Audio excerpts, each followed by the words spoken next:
Introduction to technical SEO.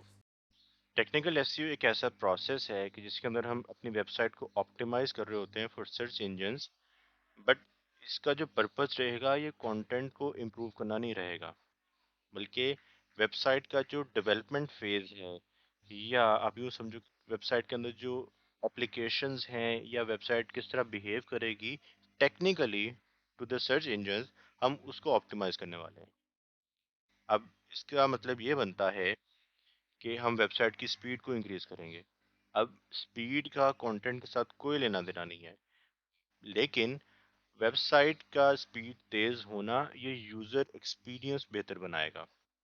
यानी जो user आपके पास आ रहा है कुछ चीज पढ़ने के लिए, कुछ चीज सीखने के लिए, जब आपकी वेबसाइट तेजी से लोड हो जाएगी विद इन 2 सेकेंड्स, तो उसको एक अच्छा एक्सपीरियंस मिलेगा कि उसको वेट नहीं करना पड़ा। और जब वेट नहीं करना पड़ा, एक अच्छे एक्सपीरियंस की वजह से वो आपकी वेबसाइट के ऊपर स्टे करेगा।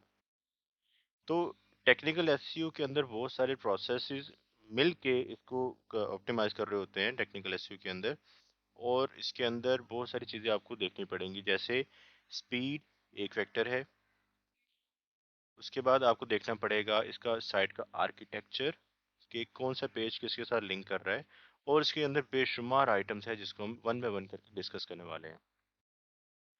अब अगर मैं आपको और मज़ीद इसको एक्सप्लेन करूं फंडामेंटल्स के पॉइंट ऑफ व्यू से, ऑब्वियसली हम आगे चल के इसकी डिटेल्स को डिस्कस करने वाले हैं, बट अभी फंडामेंटल्स को अगर हम देखें तो जैसे हम एक डायग्राम शुरू से देखते आ रहे हैं कि ऑन पेज और ऑफ पेज दोनों मिलकर कैंपेन चला रहे हैं, राइट। तो आपकी जो एससीओ की कैंपेन चलने वाली है वो यहाँ पे रहने वाली है, सेंटर में।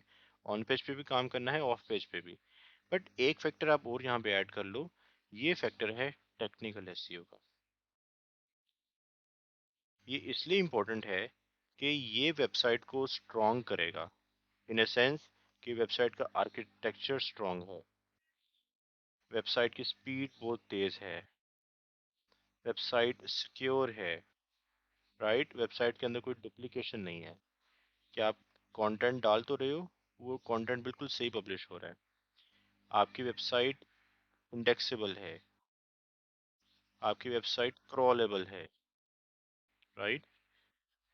इन शॉर्ट, हम सर्च इंजन्स के लिए फेवरेबल वेबसाइट ऐसी डिज़ाइन कर रहे हैं और ऐसे तमाम फैक्टर्स को टेक्निकल एसईओ की मदद से सर्च इंजन्स को प्रोवाइड कर रहे हैं, ताकि सर्च इंजन्स को हमारी वेबसाइट को रीड करने में कोई प्रॉब्लम ना आए।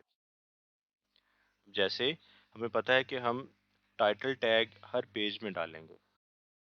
टाइटल टैग हमने देखा है, मेटा टाइटल हमने इसमें पढ़ा था। अब इसके अंदर टाइटल टैग जब डाला जाएगा तो उसके अंदर हमें ये चीज़ मेक श्योर करनी है कि यहाँ पे जैसे H1 अगर आप टैग हम टाइटल के लिए डाल रहे हैं, तो H1 टैग एग्जिस्ट कर रहा है, ये मेक श्योर करेगा टेक्निकल एसईओ। अब यहाँ पे जो हेडिंग होगी, कुछ भी हेडिंग का जो कंटेंट लिखा जाएगा, कुछ भी हो सकता है कंटेंट, तो वो जो कंटेंट होगा वो ऑन पेज एसईओ का पार्ट होगा। और ये जो टैग लगेगा या नहीं लगाना, ये पार्ट बनता है टेक्निकल एसईओ का। सो गाइस, अब टेक्निकल एसईओ के हवाले से एक मैंने आर्टिकल ओपन किया है। ये आर्टिकल है बाय सेमरश ब्लॉग का। सेमरश असल में एक टूल है, उन्होंने अपनी वेबसाइट के ऊपर ये आर्टिकल पब्लिश किया हुआ है। सो ये समझाना चाह रहे हैं कि टेक्निकल एसईओ है क्या। सो टेक्निकल एसईओ के अंदर हम साइट मैप सबमिट करते हैं।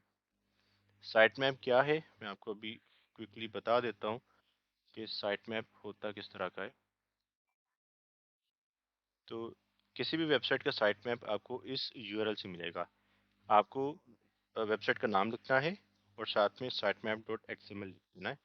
तो इसमें क्या होगा कि आपका जो होगा, किसी भी वेबसाइट का साइट मैप होगा वो ओपन हो जाएगा। तो ये साइट मैप है। साइट मैप क्या चीज़ है कि हम गूगल को एक लिस्ट ऑफ यूआरएल्स प्रोवाइड कर देते हैं कि हमारी वेबसाइट के ऊपर ये यूआरएल एग्जिस्ट करता है जिसको आप रीड करोगे। यानी कि टेक्निकल एसईओ का मकसद क्या था कि हम गूगल के लिए और बाकी सर्च इंजन्स के लिए अपनी वेबसाइट को पढ़ना आसान बनाने वाले हैं। तो जैसे ही हम उनको ये यूआरएल प्रोवाइड कर देंगे साइट मैप का, तो वो इसको रीड करेंगे और यहाँ पे उसको सारे के सारे हमारी वेबसाइट का लिंक्स मिल जाएंगे, वेब पेजेस के यूआरएल मिल जाएंगे। तो यहाँ से यूआरएल मिलने के बाद वो हमारी वेबसाइट को रीड कर पाएगा। तो ऑन पेज एसईओ का मकसद क्या रहा कि हम बताना चाह रहे हैं गूगल को कि हमारा जो कंटेंट है वो रेलेवेंट है, वो हाई क्वालिटी का कंटेंट है, हमारे कंटेंट को रैंक करो। हम अपने कंटेंट के जरिए से उसको बताना चाह रहे हैं। और टेक्निकल एसईओ के अंदर हम अपनी वेबसाइट को ईजीएस्ट बना रहे हैं सर्च इंजन के लिए कि वो हमारी वेबसाइट को रीड कर सके। यही मकसद है टेक्निकल एसईओ का। और इसको करना इसलिए भी इम्पोर्टेंट है कि अगर आप टेक्निकल एसईओ को नहीं करोगे तो आपका कंटेंट रीड ही नहीं हो पाएगा। सो अगर आपका कंटेंट रीड ही नहीं हो पा रहा तो ऑन पेज एसईओ पे इस कदर मेहनत करने का क्या फ़ायदा। हम ऑन पेज एसईओ कर रहे हैं, हम ऑफ पेज पे के जरिए से लिंक बना रहे हैं। सो अगर हमारी वेबसाइट रीड ही नहीं हो पा रही तो वो इंडेक्स कैसे करेगी, क्रॉल कैसे होगा। तो ये देखना बहुत इंपॉर्टेंट है। इसीलिए टेक्निकल एसईओ के जो पर्सन होंगे, आपके टेक्निकल एसईओ एग्जेक्टिव्स होंगे आपकी एजेंसी के अंदर, उनकी सैलरी सबसे ज़्यादा हाई हाई होगी। उसकी वजह क्या है कि यही कि उनको टेक्निकलिटीज़ देखनी पड़ेंगी। ओके, उसके बाद साइट का साइट स्ट्रक्चर एसईओ फ्रेंडली होना चाहिए। ऐसी वेबसाइट नहीं होनी चाहिए कि बिल्कुल जो कंफ्यूजिंग हो कि कोई लिंक कहाँ जा रहा है, कोई लिंक कहाँ जा रहा है, ऐसा हरगिज़ नहीं होना चाहिए। साइट की स्पीड हाई होनी चाहिए। साइट मोबाइल के ऊपर भी लोड होनी चाहिए और सही दिखनी चाहिए। अब जैसे अगर मैं यही वेबसाइट, यही पेज बल्कि अगर मैं आपको मोबाइल वर्जन के अंदर खोल के दिखाऊं तो आप देखोगे कि इस ये किस तरह से दिखता है। इंस्पेक्ट, इसके लिए आपको इंस्पेक्ट पे क्लिक करना होगा और यहाँ पे ये दूसरा बटन है, यहाँ पे आप इसको चेंज कर सकते हो, टॉगल कर सकते हो, मोबाइल वर्जन में जा सकते हो। तब आप देख सकते हो कि इसने किसी भी किस्म का एज सच कोई वियर्ड बिहेवियर शो नहीं किया और ये साइट बिल्कुल सही तरीके से मोबाइल वर्जन के अंदर भी लोड हो रही है। तो आपको अपनी वेबसाइट को मोबाइल फ्रेंडली बनाना है। आपको कैसे पता चलेगा कि आपकी वेबसाइट मोबाइल फ्रेंडली है या नहीं? वैसे पता चलेगा कि इसके नीचे यहाँ पे बॉटम पे एक बार आएगी। जैसे हमने ये बार देख रहे हो, साइड पे एक बार आ रही है, इसी तरह ये बॉटम पे हॉरिजेंटल बार आएगी। कभी भी आपकी वेबसाइट के ऊपर हॉरिजेंटल बार नहीं आनी चाहिए। जब हॉरिजेंटल बार आती है तो इसका मतलब है कि आपकी वेबसाइट मोबाइल रिस्पॉन्सिव नहीं है। ठीक है। आपकी वेबसाइट के ऊपर पेजेस का डुप्लीकेट नहीं होना चाहिए, डुप्लीकेशन बिल्कुल नहीं होनी चाहिए। तो ये मोटे मोटे पार्ट्स हैं एक टेक्निकल एसईओ कैंपेन के अंदर। टेक्निकल एसईओ इसलिए इम्पोर्टेंट है कि आपकी वेबसाइट की परफॉर्मेंस अच्छी रहनी चाहिए। जितनी वेबसाइट अच्छा परफॉर्म करेगी उतनी ही ज़्यादा उसकी रैंकिंग हाई होगी। ठीक है। इसके अंदर ये बता रहे हैं कि ये सर्च इंजन्स कैसे काम करते हैं, ये हम पहले भी देख चुके हैं कि आप अपना कंटेंट पब्लिश करोगे, स्पाइडर्स आएंगे, उसको क्रॉल करेंगे और पेजेस को रिव्यू करेंगे। जो पेजेस इंडेक्स होने के काबिल होंगे उनको इंडेक्स कर लेंगे और उसके बाद जिसकी एवेल्यूएशन के बाद अगर वो रैंक होने के काबिल हुए, यानी रैंकिंग क्राइटेरिया पे पूरे उतर रहे हुए, तो वो सर्च इंजन्स के अंदर शो होना शुरू हो जाएंगे। ओके, तो इस ज़िमन में, इस कॉन्टेक्स्ट में आपकी वेबसाइट का जो स्ट्रक्चर है वो एसईओ फ्रेंडली होना चाहिए। अब जैसे आप ये स्ट्रक्चर देखो, यहाँ पे सबसे पहले होम पेज है, होम पेज के बाद कैटेगरी पेजेस हैं, कैटेगरी पेजेस के बाद इंडिविजुअल पेजेस हैं। तो कितना नीट एंड क्लीन इसका स्ट्रक्चर है। ऐसा नहीं है कि सारे के सारे पेजेस एक रो के अंदर आ रहे हों, यानी कि होम पेज पे सारे लिंक डाल दिए हों। तो जो स्पैम वेबसाइट्स होती हैं सारे अपने इंपॉर्टेंट लिंक्स डाल देती हैं होम पेज के ऊपर और हॉरिजॉन्टल रखती हैं अपने साइट स्ट्रक्चर को। जो आइडियल स्ट्रक्चर है इस तरह का स्ट्रक्चर होगा। आप भी जब अपनी ब्लॉगर साइट शुरू करोगे तब आपको आइडिया होगा कि कैटेगरी कैसे बन रही है और कैटेगरी के अंदर कैसे इंडिविजुअल पेजेस फॉल कर रहे हैं।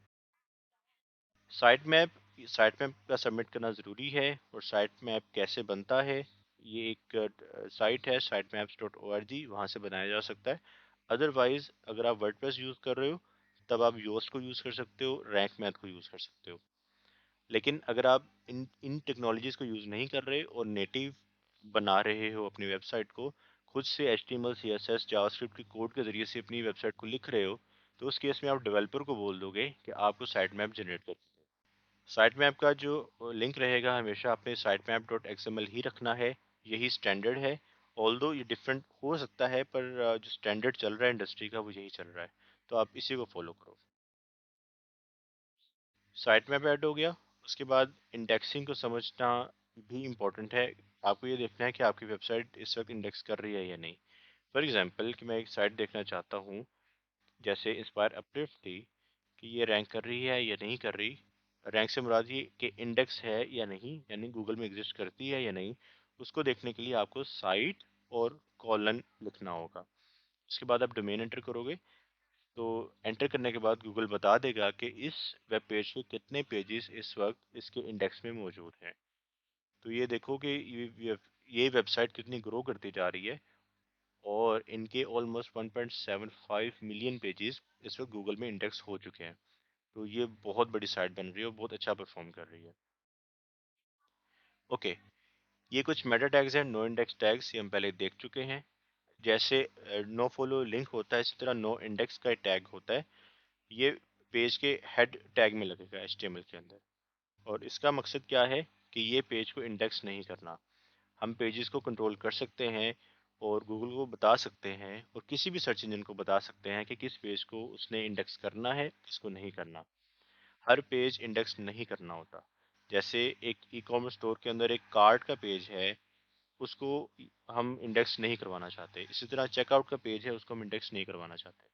कैनोनिकलाइजेशन इसका मतलब ये है कि आपका जो पेज है वो एक सिंगल ओरिजिनल पेज एग्जिस्ट कर रहा हो। ऐसा नहीं होना चाहिए कि एक ही पेज के, एक ही ब्लॉग पोस्ट के 20 blog post same identical pages बने हुए हैं। अगर ऐसा होगा तो वो कैनोनिकल बन जाएगा, कैनोनिकल पेजेस होंगे।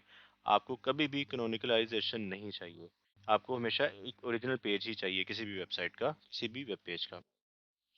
आपकी वेबसाइट का सिक्योर होना ज़रूरी है, इसलिए आपको HTTPS बनाना पड़ेगा अपने प्रोटोकॉल को। और ये HTTPS प्रोटोकॉल कैसे बनेगा? जैसे आपको इसके लिए SSL सर्टिफिकेट इंस्टॉल करना पड़ेगा। सिंपली आप अपने डेवलपर को बता दोगे और डेवलपर ये इंस्टॉल करके आपको दे देगा।